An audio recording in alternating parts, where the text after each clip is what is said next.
Thank you, Claudia, for the warm introduction. Very happy to be here.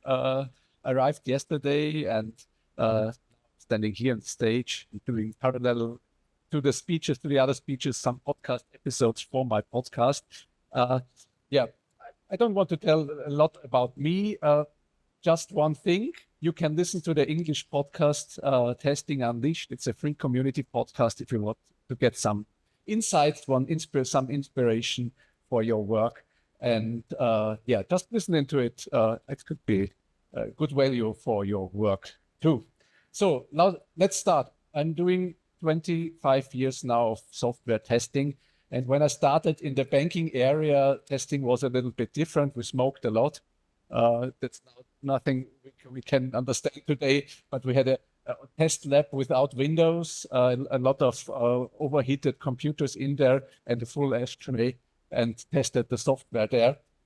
When I found this picture, I couldn't imagine that this is so long ago. And I didn't smoke nowadays. But when we talk about software testing, I want to give you a brief, maybe incomplete history of testing from my perspective from the last 25 years. And I think testing in companies or in teams, it's evolved from different stages over time. And we see the stages there too nowadays in project. And I asked ChatGPT to give me some fancy names for these stages so that yeah, we can do the marketing stuff too.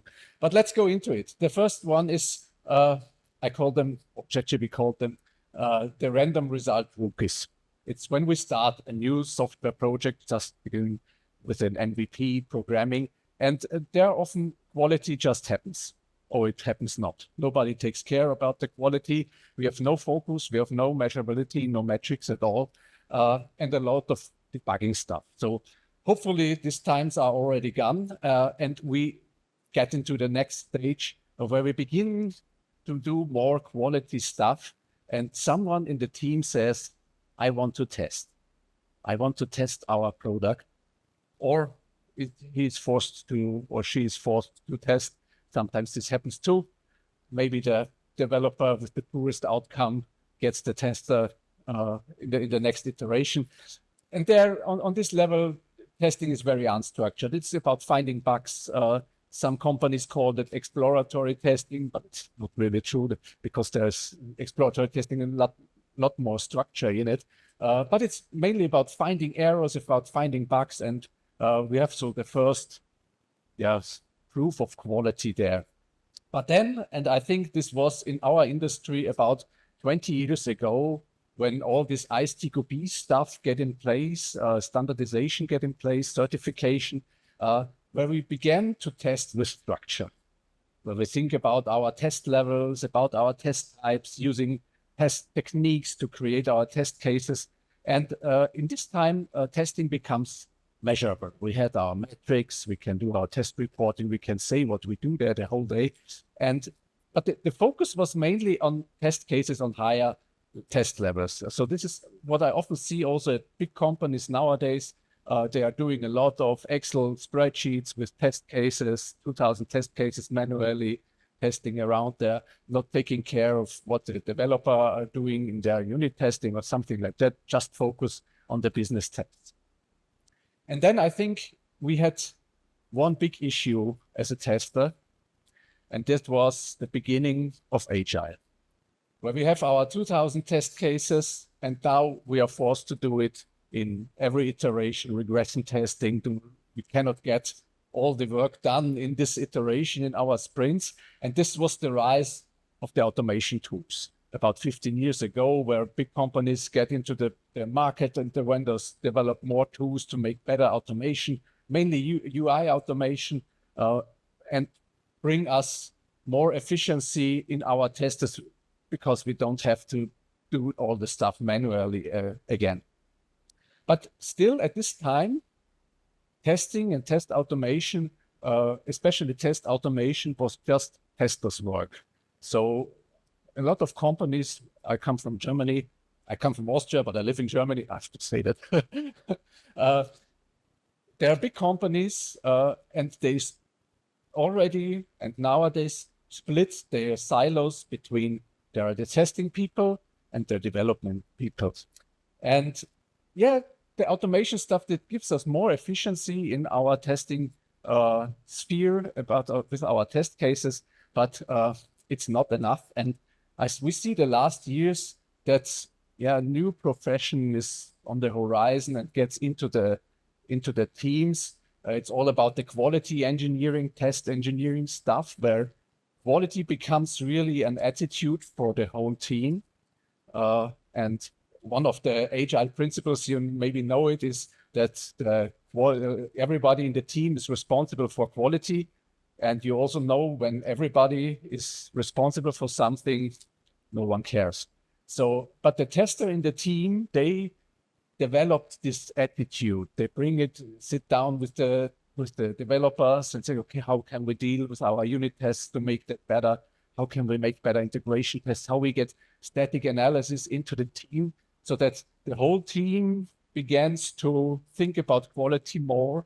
And especially in the EU, we have now a huge support by all the regulations where we have to think about cyber resilience, about usability, accessibility in the design software phase, where we not just can do a pen test at the end, but we have to think about all our non-functional stuff all over the process. So that helps a lot the quality attitude to raise in the team. And we have all this focus on CI/CD and all this stuff. So I think these are good working teams where quality is a shared part, not just the tester's job, but everything is doing that. So I think I would say from my perspective, maybe 20-25% of the teams are already there dealing with quality as one shared effort of the team. Yeah, but now we have a new player in the game. Maybe you've heard about it. It's AI. Yeah, and I don't want to make a real AI talk because there are a lot of AI talks nowadays, and I'm not well, maybe I'm an AI expert because every consultant is an AI expert. But when we look at the area, we see, and I do this counting at Hugging Face. Maybe you know the platform where AI models are hosted. And in Hugging Face, one evening, I looked in and there were about 2,100,000 AI models available. And the next day, I wake up, take my coffee, went to Hugging Face, and then checked how many models were there overnight added. And it was 2,602 models per night. The quality of these models may be good, may be bad, something, but it shows how dynamic this whole area of AI stuff is nowadays. And also, it's the secret part. My birthday is on the 26th of February. So 260, I think that's a sign. Maybe. So we are now in the AI world, and I want to give you some perspectives. What do we have to deal with as a tester, as quality people, with all the stuff which is coming around? And the one thing I want to mention is I didn't know that Tesla is a sponsorship. But OpenAI, in my perspective of the world, is something like Tesla for the automotive industry. If you like Tesla or not, well, doesn't care. But Tesla did some very good impulse into the whole automotive industry. Maybe if you ask some old companies, it's not a good impulse, but it did something. And a lot of battery research and all this stuff was behind, or the Tesla entered the market into the vehicles. And I think OpenAI is the same. We all talk about ChatGPT and all the modern Claude and Gemini, but behind that, there is a huge industry raising, not just dealing with LLMs, with generative AI, but also with machine learning, doing newer stuff, doing big data analysis. All this stuff is also a good gain now, and the more research in there. So the OpenAI is for me such the impulse giver for this industry. The second thing is that we have to be aware as testers, as quality people, is that AI will democratize software development, and it's already doing this. We have, with all our innovations over the last 20 years, was always the innovation part of such a democratization. When Airbnb launches, everybody can now run their own hotels in their living room or bedroom or something else. You can put on your things you produce on Amazon. You can create a TV channel on YouTube or a radio channel on podcast. So every innovation democratizes a new area. And now with AI, we are standing in front of this next democratization, because software development was until now a very specialized thing. You have to learn the program and all this stuff. And now we get into the time where vibe coding and all this stuff is growing. And maybe you know this hype cycle from Gartner. It shows how technology and innovation works. So we have a start where a hype is generated, and we have a lot of hype in the AI stuff now. Then we reach the top of the hype, and then we break down in the valley of tears, where we realize, okay, it doesn't work really. But then, and this is, we see every technology, we are getting to a plateau of productivity. One example for this is typically the 3D printing. 3D printing, when it was in a hype cycle, all the media were full that we don't need any shops now. They can all close because we just download our blueprints and then print at home our shoes, our food, our furniture, and all this stuff. I don't know how many of you have a 3D printer at home? Yeah, they're typically 2, 3. Yeah. So it's not really a popular product, but it has its plateau of productivity in industry, in dental area, and all this stuff. So 3D printing has its value there. And so when we see where vibe coding is now, that's the arrow above. I can try it. It works with this. And you have tips here.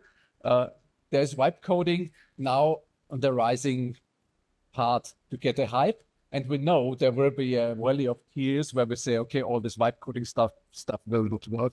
But also Gartner predicts that it will be reached the plateau of productivity in the next 2 years. And if you see the last 2 years, how this technology evolves and gets more mature, I think we will have a huge amount of software in the next months and years done by vibe coding, by people who don't know programming at all. Quality, I don't know.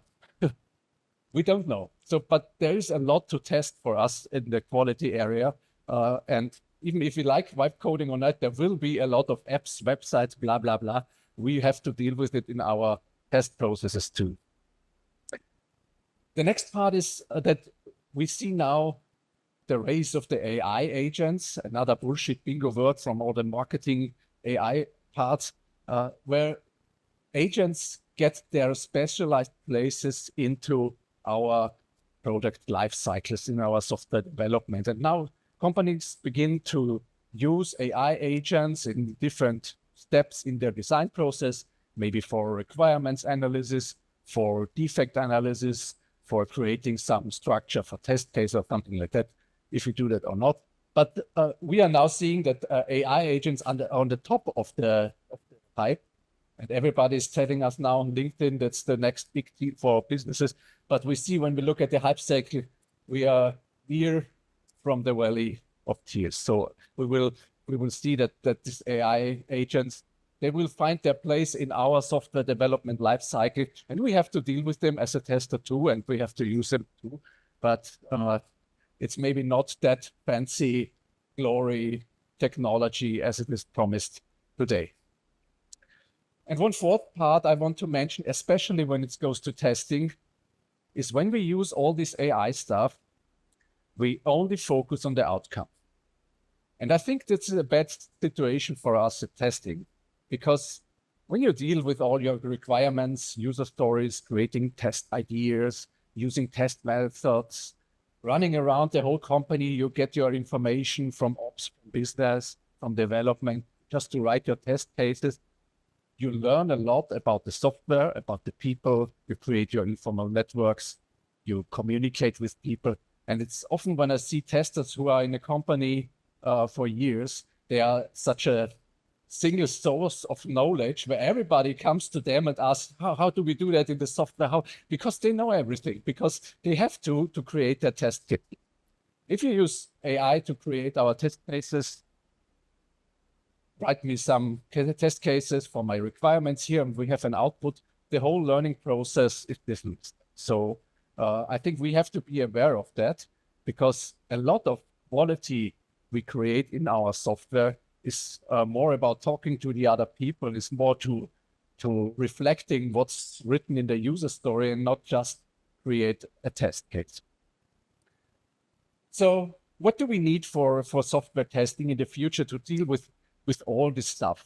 I think we testers, we have very interesting times in front of us. And I'm very happy to be part of this time now to see how our industry is evolving and changing. And we always had the change in the last years with all the agile stuff, with all the automation stuff. We had to relearn, we had to think about new methods, how to deal with stuff. So what's about when we are now in this age of AI? And I think we have to focus on one very important thing in our software development life cycle. And this is building trust. Because why do we test? We test that we find some bugs, defects in the software, okay, to get a production-ready system.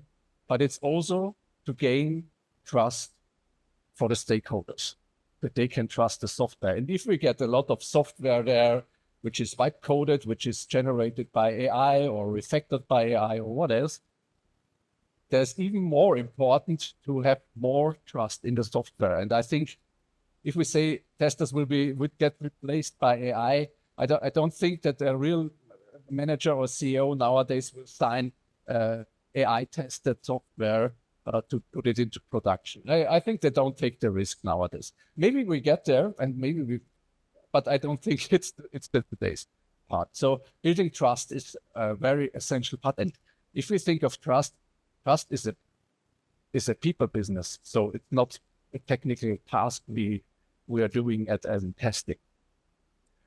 So I want to give you 5 skills. I think we have to focus more when we go to this trust building situation where what we should more reflect for ourselves and to get to deal with all the stuff which is coming there because there will be a lot of change in the next months and years for us. The first is a very simple and obvious one. It's to mastering our craft. What do I mean with that? We are now have to reflect what are our test strategies now? What are the test methods now? We have to think about the prioritization of our test cases and our tests we do, because when we have a lot more to test, it's even more important to make a good priority list of our test cases and do all the risk-based testing stuff. And often when I come to companies, they also, we are doing that already, prioritizing and risk-based testing. And that's always written in their test plan in Confluence or something like that. But when you look in their daily real work, it's more an intuition thing, how they deal with their test cases. So, but I think we have to get aware that we need this skill more to prioritize and to decide which tests should be taken. And also to ask what is really important, to think about when we run our 10,000 automated test cases, are they really helpful? Do they find bugs in the case something changes? So to look what we need there more, maybe more usability testing or performance testing, or to reduce our test cases. So all the test strategy part, it's, I think, very important, which is nowadays just a part in the test plan, but to live it, to reflect it is more important. Also to look at our quality characteristics. We have our ISO standards with all the stuff, and a lot of projects have 90% functionality testing, and then usability performance is just a benefit. But when I look at companies and they are dealing with AI stuff now, they have to reflect what does quality mean for us. When you know it at all, when you put a text into a chatbot, there's an outcome. You put the text again, the outcome is totally different. No, it's not an easy test case like in former days. So we have to rethink what does quality mean in this age now when we go to all the AI stuff. Okay. And using our tools, we have and learn the tools and do our test automation on all different levels, talk with the other people. So yeah, it should be obvious that it's a business we are doing, but we have more to focusing up to do it really in our daily life in the project. Because this helps us also to deal with the complexity of our big systems of all people, because I have always this quote in mind: complexity is the enemy of execution. So if you are overwhelmed by all this complexity, you often sit there and think, okay, maybe I just write another paper of concept for the things, but I don't know really what to do. So to reduce this complexity and to get more overview about this complexity is essential. The second skill is about judgment. When we say, okay, AI is taking over all the routine tasks and we have automation, the reviewing and all the agents working, blah, blah, blah, blah. So we have to think about what's our job then. And our job will be more and more to judge if things are right and also to think critically. It's one of the main job skills you need as a tester, to think about, critic about what is there in the user story, what are the people telling, what are the developers doing, and to more gain the skill of the critical thinking is, I think, crucial for the next years, to do the analysis, but also to do more retrospectives. Often when I come to companies, they are doing retrospectives more or less successful, but what they often not do is to reflect on quality in this retrospective. So I often try to inspire them to make a quality retrospective, to talk about their quality issues in a special retrospective, where they think, okay, what have we done for this topic the last 4 weeks? Maybe we can do some better stuff with automation, more static analysis, where all these things we can do. And I think for testing people too, is to experiment. Also with the new tools now, you all see the vendors out there, they have their big tools, their testing tools, automation tools. Since 2 years, there's always an AI behind the name, and more or less AI is in it. But we don't have to be the perfect specialist for all these tools, but we have to try it out, to maybe check something new, to experiment what's new on the market, because maybe it helps us to get better tests and better quality into the software. The third part is, when we look at the testing business, is to play our game. The game we are playing more informal the last years, maybe. What do I mean with it? Testing for me is mainly people business stuff. And it's very unusual for software development near roles.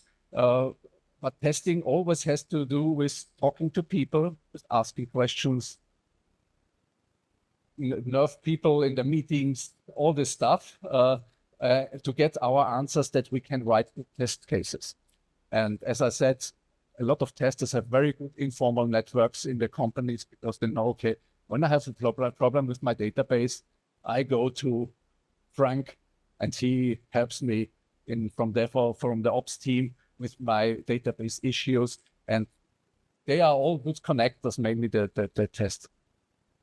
Also to think about who are my stakeholders and how to get in touch with them, and what's, all these top parts like empathy or something like that. In my pet podcast, I had a few months ago an interview with Isabel Evans. Maybe you know her from Eurostar, our other conference, a very well-known radio age a woman who's done a lot of research in all the software testing area. And she did a work now about stereotypes in the software development industry.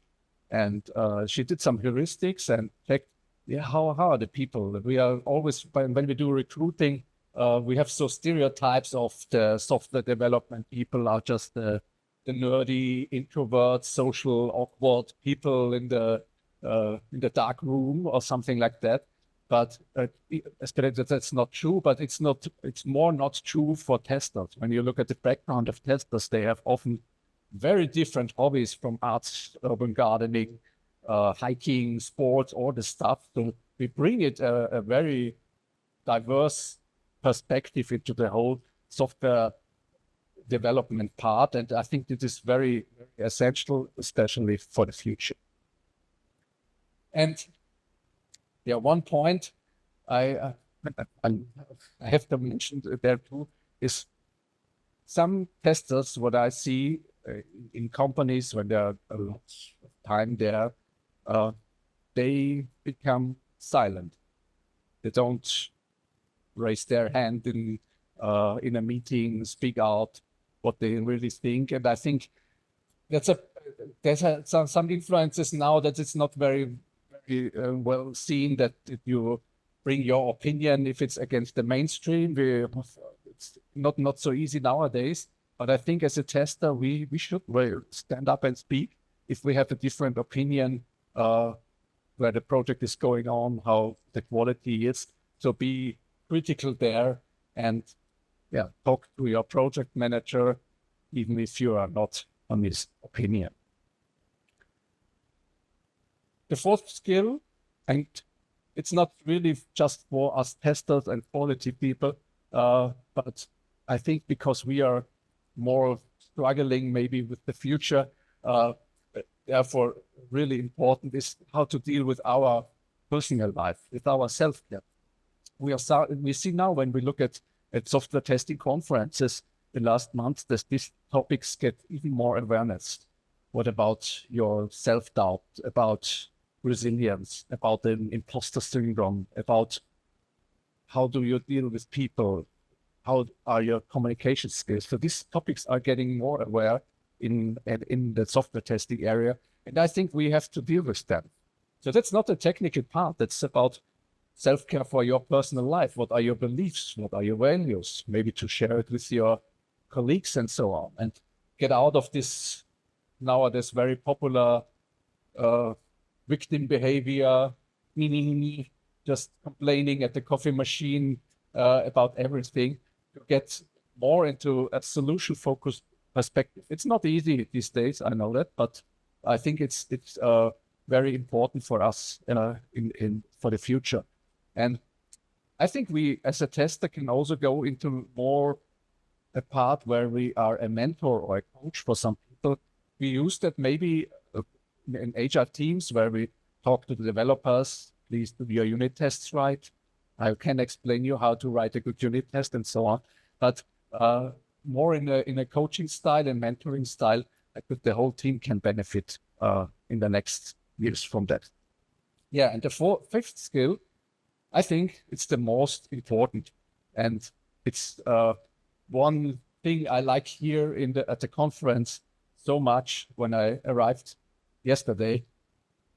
It's to have fun.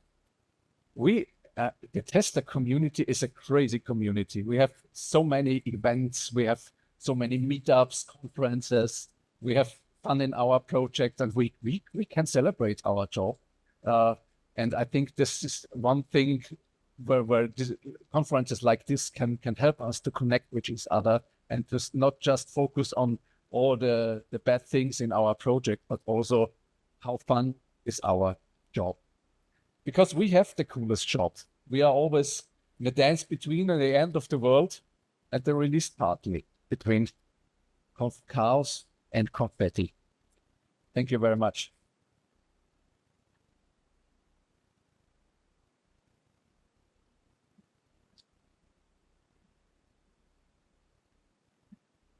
I think we have some time for questions. Yeah, sure.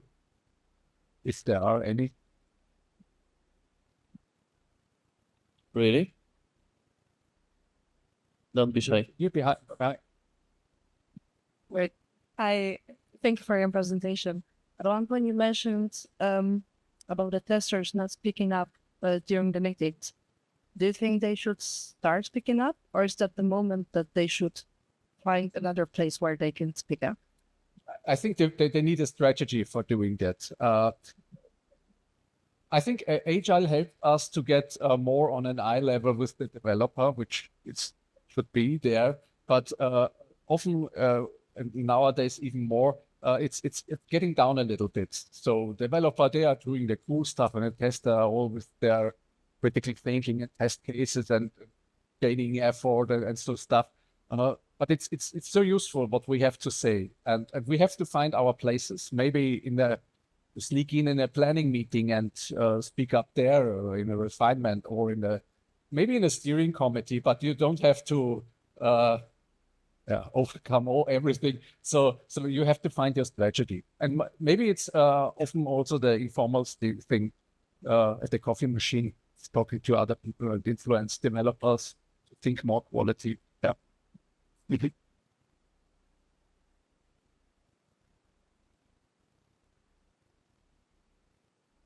More questions? Great. Thanks. A great presentation. You seems to be a very optimistic guy, especially due to AI tools and future about it.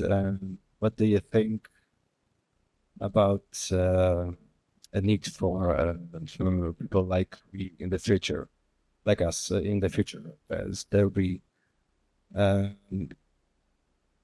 the same level of work for us as today, although it will be less work. I think the work for us testers, there will be a lot of work in the future for us testers. I don't think that AI will replace us soon, especially in the testing area. But I think we have to be smarter about how we do our job nowadays, and that this is all think very hard. So we have to rethink, and if we are doing our job now and have our daily at night, then we're writing our test cases, then we go to lunch, and after meeting. So we have our routines all over the day, and to change routines is not easy for us. But I think we have to change our work behavior and to think more about refactoring our strategy, about our test strategy, to raise new things, new quality characteristics. I think that's a hard job, but I think we have to do it. So I think, yeah, it will not be less or more work, but it will other work. Yeah. Cool, thank you. Next question. I waited for your question. This one's for you. Thanks, Richie, for the presentation. I was just wondering, which new roles do you think are coming out of this? Because, of course, I think the tester role is not going to disappear. It will change the way maybe it currently is. But maybe the testers are kind of getting divided up into people who are doing the prompt engineering and people who are doing the monitoring. And there'll probably be a lot more to test. But I don't know, what are your ideas about what new roles could pop up in the near future? I think it will be evolving from the role we had when we started as a tester, and now got into the area where we are more quality engineering. So just think quality about the whole software development process and bring our test critical thinking more into development stuff and all this stuff. And I think this will grow. Maybe some part also to rethink, to give some ideas into process quality about our pipelines and so on. And into, if we use now AI agents, it's very fancy to use them, set up your MCP server and doing a lot of stuff, but who takes care of the quality of that? So to think about also our processes, and sometimes testers come to me and say, but this is not my job. Yeah, but nobody else is taking care of that. So someone has to do it. And I think this will be a direction where we can go, and also to specialize there. Maybe we have like in vibe coding, we have now the vibe cleanup people who clean up the shit vibe coding stuff when it's done. Maybe we have also more quality assurance for agents or something like that. we'll see. But I think that this is the direction it will go. Thank you. Any more questions? Last chance. One question about the tools. Do you expect a rise of testers specific tools in AI area, or we would rather use the same as so just like what's your prediction? I think there will be a lot of tools. I'm a little bit skeptic about the whole thing. Some tools are mentioning today. We create your test cases out of requirements. Just put the document in. You get 2,000 test cases. I already said I don't think that's the really good way to do it. But I think there will be more tools specific for testing. Maybe to really use our test methodologies, our test techniques on specific areas to get an idea how can we review requirements better. Also in the automation stuff, there will be helpful tools for us to. But as we see also in the test automation area, the last years we have more development, more into broader and development near test automation, like all the Playwright, Cypress stuff. And the time before, we had just our UI tools clicking around, and now it's getting broader. So I think both is true. There will be tools for testers, but also tools for all. We will use shared all over the team. Yep.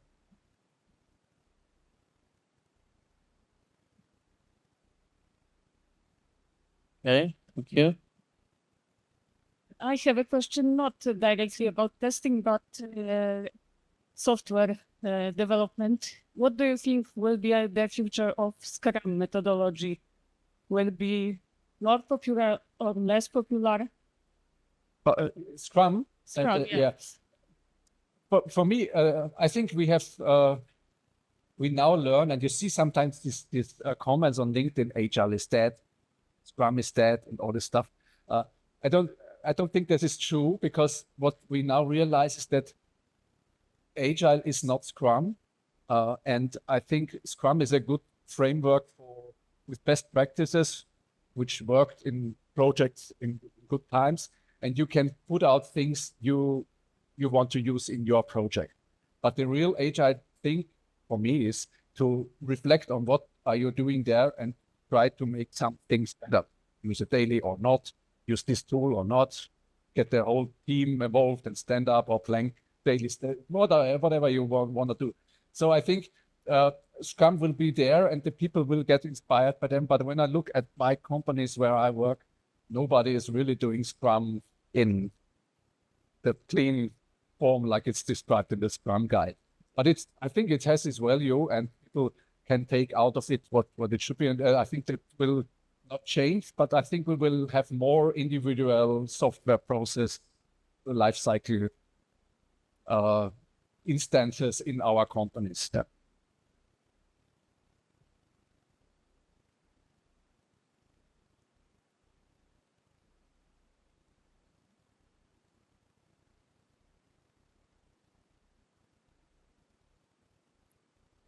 Last chance to ask a question.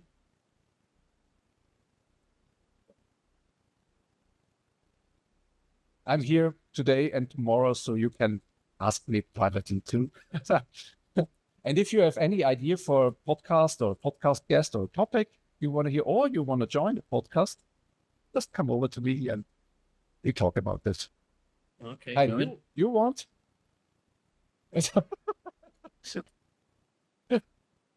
I was with Annika before when you came up with the me. Yeah. What do you think is the main cause of this me situation that we need to deal with? For me personally, I think we are overwhelmed of the things which are happening now. We are used to have good times the last decades. We had wealth, health, good society, nice things, and now we have social media going down, all fighting each other. We have the wars on the earth. We have economic crisis and all this stuff.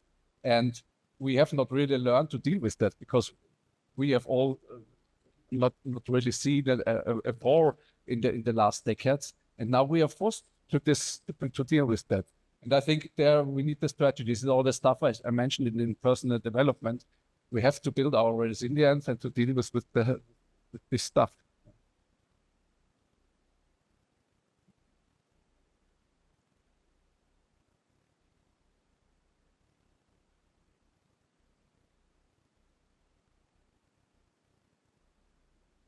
Okay.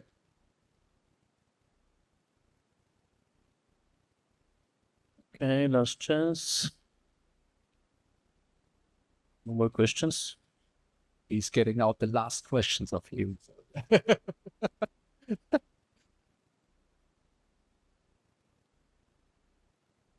Okay, so thank you very much. I think we need to Yeah. applause. Thanks.